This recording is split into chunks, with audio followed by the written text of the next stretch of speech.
I expected our 5th wedding anniversary to be perfect. My wife Amanda had been acting distant lately, but I hoped our celebration would bring us closer. When her mother Barbara arrived early, tension filled our home. They whispered in the kitchen, and when Amanda emerged, her eyes blazed with fury. Without warning, she slapped me so hard. I crashed to the floor. Our guests, watching in shock. Trước khi tôi kể cho bạn điều kinh hoàng xảy ra tiếp theo, hãy cho tôi biết bạn đang xem từ đâu và nhấn subscribe nếu bạn cũng từng bị đối xử bất công. I met Amanda at a coffee shop near campus 5 years ago. I was working the morning shift to pay for my business degree while she came in every day before her art history classes. She was beautiful, intelligent, and from a wealthy background that contrasted sharply with my middle-class upbringing. Our connection was instant. Her smile brightened my mornings, and soon our conversations extended beyond coffee orders. After 3 weeks, I finally gathered the courage to ask her out. We clicked in ways I never thought possible with someone. Despite our different backgrounds, we shared the same values, dreams, and sense of humor. 2 years of dating flew by, and I proposed on a weekend trip to Maine. Amanda said yes, immediately tears streaming down her face. I thought everyone would be as happy as we were. Everyone except Barbara, her mother. From our first meeting, Barbara made it clear I was not what she envisioned for her daughter. She barely acknowledged my handshake, examining me like I was something stuck to her shoe. Throughout dinner, she asked invasive questions about my family education and career prospects. Nothing I said impressed her. When we announced our engagement, Barbara tried masking her disappointment with a tight smile. Later, I overheard her telling Amanda she could do better than some coffee shop worker with a business degree from a state university. Amanda defended me, but the damage was done. Barbara had established herself as my opponent. Despite her objections, we married in a beautiful ceremony by the lake. Barbara attended with a permanent frown, making snide comments about the modesty of our wedding compared to what she had envisioned for her daughter. Still, I was determined to win her approval eventually. After marriage, Barbara inserted herself into every aspect of our lives. She criticized our first apartment for being too small, questioned my ability to provide for Amanda, and constantly reminded her daughter of opportunities she was missing by being with me. Weekly brunches became Barbara interrogating me about my career, while Amanda sat uncomfortably between us. I tried everything to please her, bringing thoughtful gifts, asking about her interests, even helping with household projects at her home. Nothing worked. Barbara remained cold, distant, and critical. Amanda often found herself caught between us. She loved her mother but hated how she treated me. Sometimes she defended me vigorously. Other times exhaustion led her to stay silent. These instances of silence hurt more than Barbara criticism. 3 years into our marriage, my career took off. After countless late nights and weekend work, I was promoted to marketing director at a respected firm. My salary doubled, and we could finally afford a down payment on a modest house in a good neighborhood. I thought this success might finally win Barbara approval. When we invited her to dinner to share the news, I watched her face carefully for any sign of respect. Instead, she glanced around our new living room and commented that the neighborhood was not as prestigious as where Amanda grew up. Later, she asked if my new position was secure, implying my success might be temporary. That night after Barbara left, I found Amanda crying in our bedroom. I held her close, assuring her that we did not need her mother approval to be happy. Amanda nodded, but something had changed in her eyes, a shadow of doubt I had never seen before. In the months that followed, subtle changes occurred in our relationship. Amanda began receiving phone calls she would take in another room. If I entered, she would quickly end the conversation or switch topics. She changed passwords on her phone and laptop, claiming it was for work security. Most concerning were her secret meetings with Barbara. Once or twice a week, Amanda would visit her mother, without telling me why. When she returned, she was often quiet and withdrawn. If I asked about their conversations, she would dismiss my questions with vague answers about mother-daughter time. Our intimacy suffered. Amanda became less affectionate, sometimes flinching when I touched her. Arguments erupted over small issues that never bothered us before.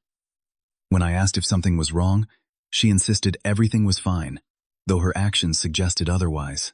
I began doubting myself, wondering if I had done something to damage our relationship. I checked my text messages, emails, and work interactions for anything that might have upset her. Finding nothing, I became increasingly anxious about what was happening between us. One night, while Amanda was showering, her phone buzzed with a text. I had never invaded her privacy before, but desperation drove me to glance at the screen. The message was from Barbara. "We need to talk about him. Amanda needs to know the truth." My stomach dropped. What truth did Barbara think Amanda needed to know? I put the phone back quickly before Amanda returned, but that message haunted me for weeks. What lies was Barbara telling my wife about me?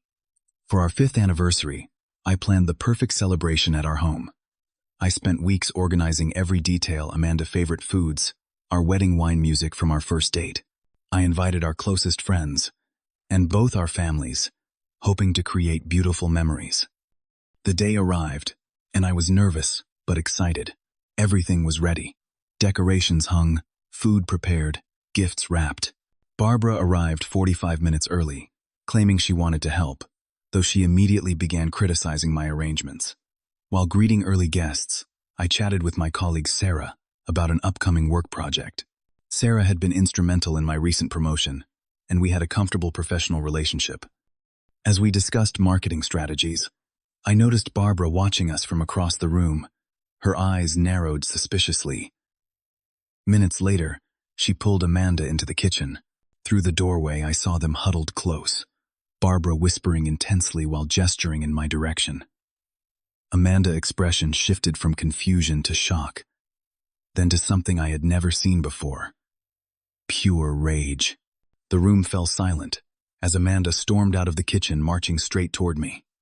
Before I could ask what was wrong, her hand connected with my face in a slap so powerful, I lost my balance and fell to the floor. The stinging pain was nothing compared to the shock and humiliation of being struck in front of everyone we knew.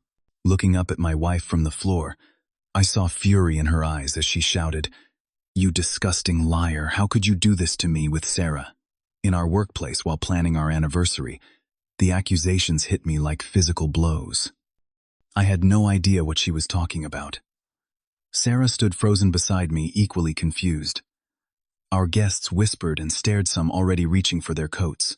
Behind Amanda, Barbara watched with barely concealed satisfaction. I tried standing, my cheek throbbing. "Amanda, what are you talking about? I have never cheated on you with anyone. Especially not Sarah." Amanda pulled out her phone, showing me photos of Sarah and me at lunch the previous week. The pictures were taken from a distance, showing moments that could be misinterpreted.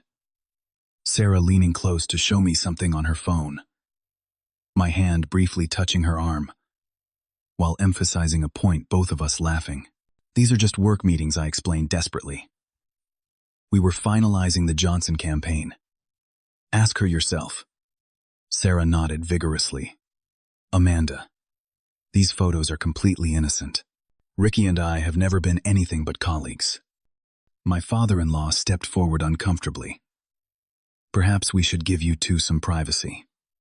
The guests began filing out awkward goodbyes and concerned glances thrown our way. Within minutes, our anniversary party had completely disintegrated. After everyone left, Amanda continued her accusations. Barbara stood beside her, providing supportive comments like, "I knew something was wrong when I saw them together, and I always thought he seemed untrustworthy." I tried reasoning with Amanda, explaining the context of each photo, offering to show her my work emails with Sarah to prove everything was professional. But Amanda would not listen. Years of her mother's subtle undermining had created fertile ground for doubt, and now Barbara had planted the seeds of betrayal. "I cannot believe I trusted you, Amanda," said, tears streaming down her face. "I defended you to my mother for years. She was right about you all along." Those words cut deeper than any physical pain. I watched helplessly as Amanda went upstairs and began throwing clothes into a suitcase. Barbara followed, occasionally coming down to give me disapproving glances. I sat alone in our ruined anniversary celebration, surrounded by half-eaten food and unopened gifts. How had this happened? Where had these accusations come from? The photos were clearly taken by someone following us. But who would do that? When Amanda came downstairs with her suitcase, my heart shattered. She avoided my eyes as she announced she was going to stay with her mother until she figured out what to do next. Barbara put her arm around Amanda's shoulders, shooting me a look of triumph so quick, I almost missed it. Just as they were walking toward the door, Barbara's phone rang. The ringtone was distinctive, a custom tune I had heard somewhere before. Amanda froze mid-step, her body suddenly rigid. The melody continued, and recognition dawned on me. That exact ringtone had played from Amanda's phone during several of those mysterious calls she had been receiving lately. Not just similar, same song, same arrangement. Barbara fumbled with her purse trying to silence the phone. In her haste, she dropped it on the floor where it continued ringing. The caller ID flashed on the screen, Thomas Wilson. The name hit me like lightning. Thomas was Amanda's ex-boyfriend from college. The successful businessman Barbara had always preferred for her daughter. The man she frequently mentioned as an example of the kind of success I should aspire to. Something shifted in the atmosphere of our living room. Amanda stared at her mother's phone on the floor, the color draining from her face. "Why is Thomas calling you Mom?" she asked, her voice barely above a whisper. Barbara snatched up the phone, silencing it. "He is helping me with some investment advice. Nothing important." But her hands were shaking, and Amanda noticed. "That is the same ringtone I heard on your phone last week when we were having lunch. You said it was your book club calling." A strange clarity washed over me. The mysterious phone calls. Amanda, sudden coldness. The convenient photos that appeared just in time for our anniversary. It all connected to Barbara, and apparently to Thomas. Acting on instinct, I lunged forward and grabbed Barbara's phone from her hands. She gasped in outrage, but I was already scrolling through her recent messages. "How dare you," Barbara shrieked, reaching for the phone. "That is my private property." But I had already found what I was looking for. A conversation with Thomas, spanning several months. I began reading aloud. "Thomas got the photos from the restaurant yesterday.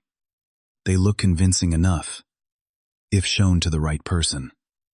Barbara, perfect.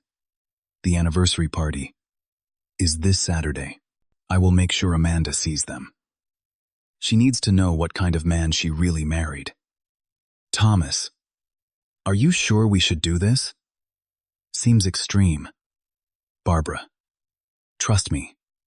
This is for her own good. She deserves better than him. Once they are apart, she will see clearly again. Maybe even reconnect with you." I looked up from the phone to see Amanda's face transform from anger to confusion to horror. She turned to her mother, who had gone pale. "Mom, is this true? Did you and Thomas stage those photos?" Barbara straightened her shoulders, composing herself. "I did what any good mother would do. That man is not right for you. He never was. Thomas still cares about you. He has become so successful now, just like I always said he would." I kept scrolling, finding more incriminating messages. Detailed plans to manufacture situations that could be photographed to look suspicious. Strategies to isolate Amanda from me. Even discussions about how to convince her I was financially irresponsible. "You hired someone to follow me?" I asked incredulously. "You created this entire scenario to break up our marriage." Barbara lifted her chin defiantly. "I protected my daughter from wasting more years with someone beneath her. Your background, your job, your family, none of it is good enough for Amanda. I merely helped her see the truth." I turned to Amanda, whose eyes were filled with tears. "This is what she has been doing all along. Every criticism, every doubt she planted, it was all to drive us apart, and apparently to push you back to Thomas." Amanda's hands were trembling as she took the phone from me, reading through the messages herself. With each swipe, her expression hardened. She looked up at her mother with an expression I had never seen before, a mixture of heartbreak and fury. "How could you?" she whispered. "How could you do this to me? To us?" Barbara reached for her daughter's hand. "Sweetheart, I was only thinking of your future, your happiness. Amanda pulled away. My happiness. You made me believe. My husband was cheating on me. You manipulated me into slapping him, humiliating him in front of our friends and family. And for what?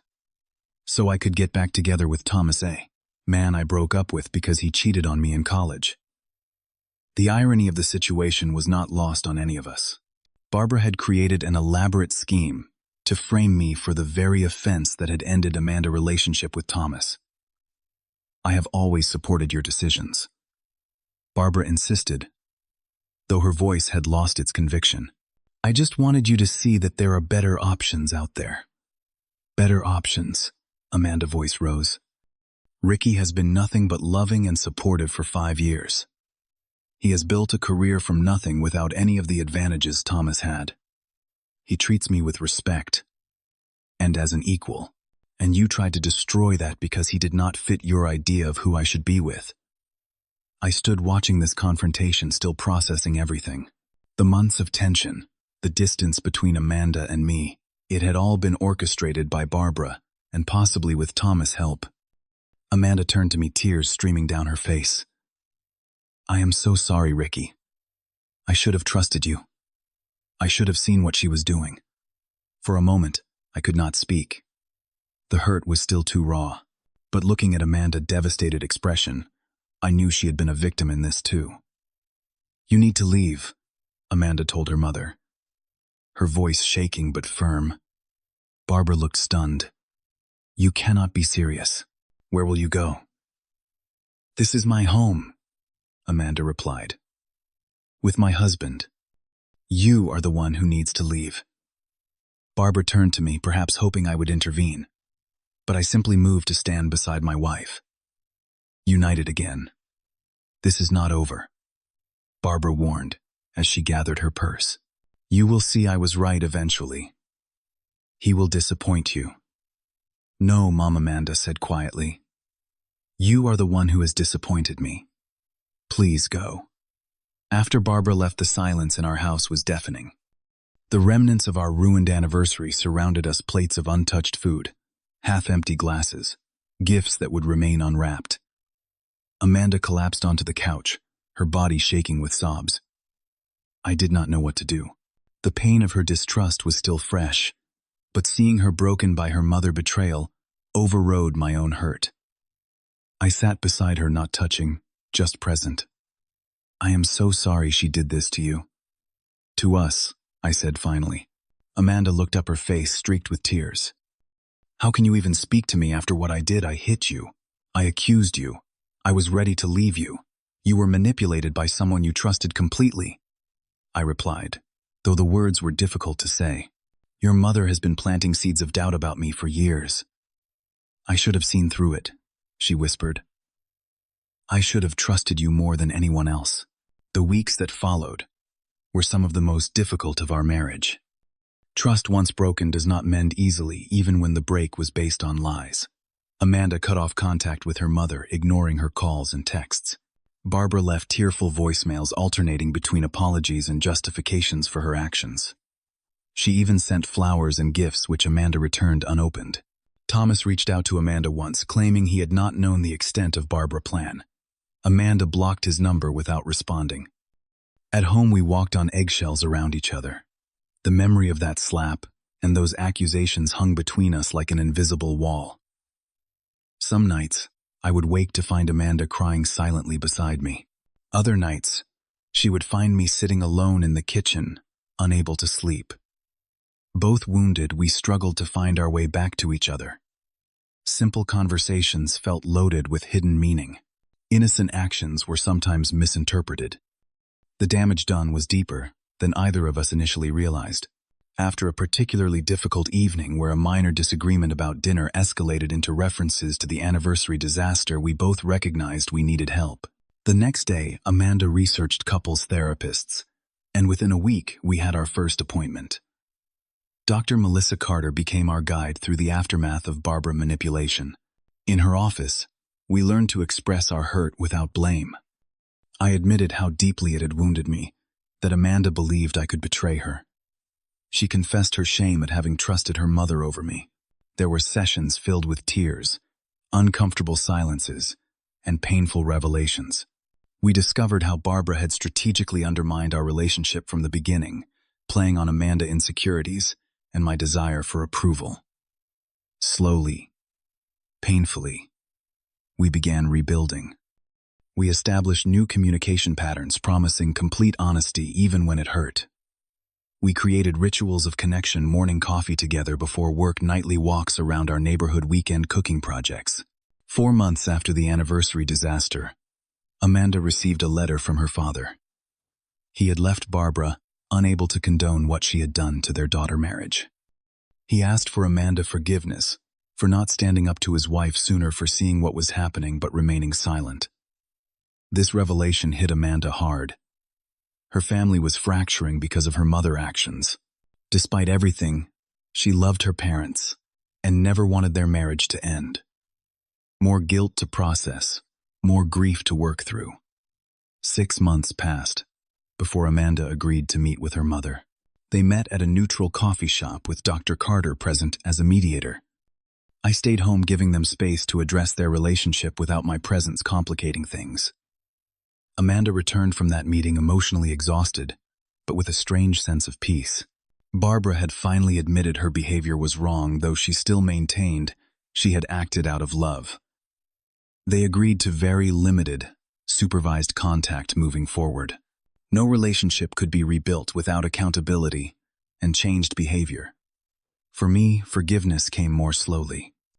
Barbara had nearly destroyed our marriage with her manipulation, but seeing the pain Amanda experienced from the fracture with her mother softened my heart somewhat. Not enough to welcome Barbara back into our lives fully, but enough to support Amanda in finding a new, healthier relationship with her mother. A year after our disastrous anniversary, we decided to renew our vows in a private ceremony. Just the two of us on a beach at sunset, recommitting to the love that had weathered such a terrible storm. We wrote new vows that acknowledged our journey. Through manipulation and misunderstanding, through broken trust and healing, I choose you again, and will continue choosing you every day. That renewal marked a turning point in our healing. The wall between us had not disappeared entirely, but we had built a door through it, one that we both committed to keeping open. Barbara continued her therapy, sending Amanda updates on her progress. Thomas eventually married someone else and moved across the country. And Amanda's father rebuilt his own life, forming a healthier relationship with his daughter without Barbara's influence.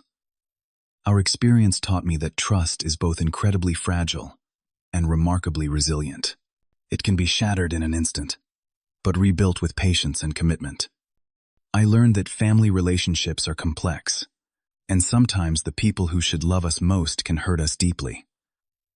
Most importantly, I learned that love requires active protection. External forces will always threaten a marriage: jealousy, misunderstanding, outside influence. The strength of a relationship lies not in avoiding these threats, but in facing them together. Today, Amanda and I are stronger for having weathered Barbara's storm. We communicate more openly, appreciate each other more fully, and guard our relationship more carefully. The experience that nearly destroyed us ultimately transformed us. What was your experience with toxic in-laws? Have you ever had someone try to sabotage your relationship? Leave a comment below sharing your story. If this resonated with you, please hit the like button and subscribe to hear more real-life stories of overcoming relationship challenges. Thank you for listening, and remember that sometimes the most painful experiences lead to the most beautiful growth.